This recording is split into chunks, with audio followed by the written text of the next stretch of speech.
Pretty much every movie, whether amazing or terrible, has mistakes.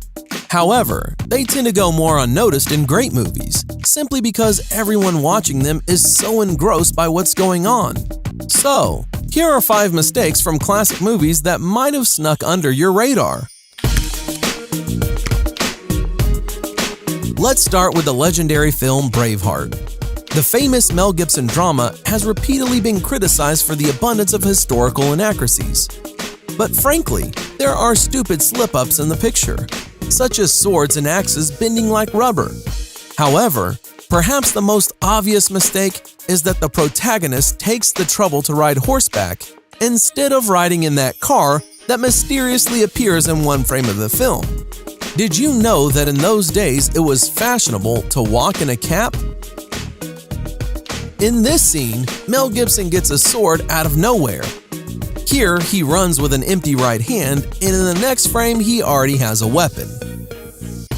In the movie Jurassic Park, in a scene where a dinosaur enters the kitchen and children hide from it, there is a very strange and frightening moment.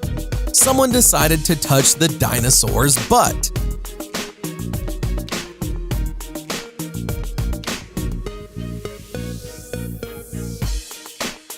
In the movie The Dark Knight Rises, here's the first time we're shown that Batman has a fighting technique called non-contact combat. How can you explain this scene? During a fight, one of the opponents falls without any contact to him. And this super epic mistake is during an expensive special effects scene in the movie Knowing. Surely you've noticed it. When Nicolas Cage comes to the policeman on the road, he begins to step back, looking behind him. Nicholas also turns around and is amazed at what he saw, but the falling airplane is coming from the side. Look again at this mistake.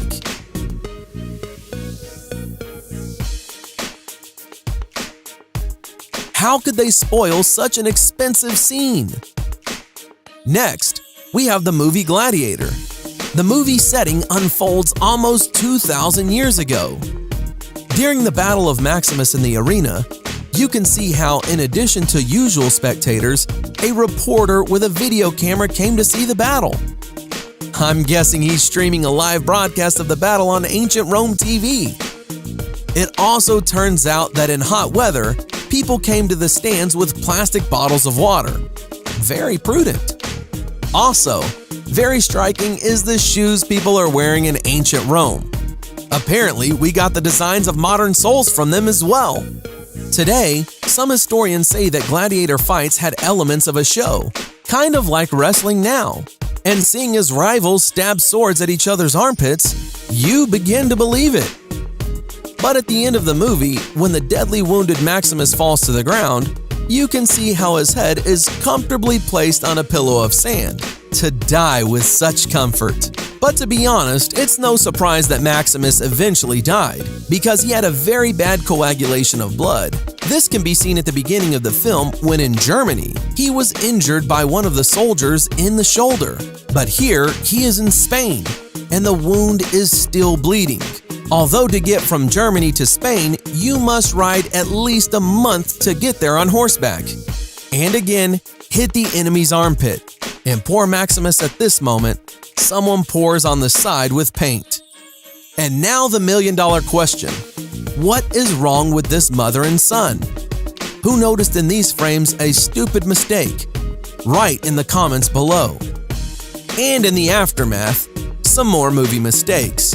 In the movie Indiana Jones, Raiders of the Lost Ark, the action takes place in the 30s of the last century.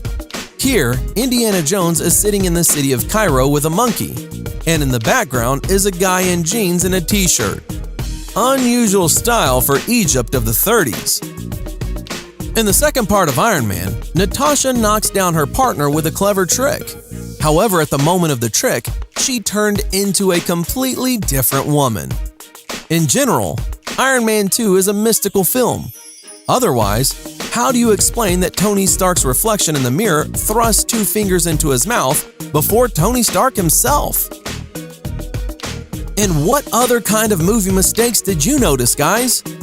Leave a comment below. Thanks for watching. Subscribe for more.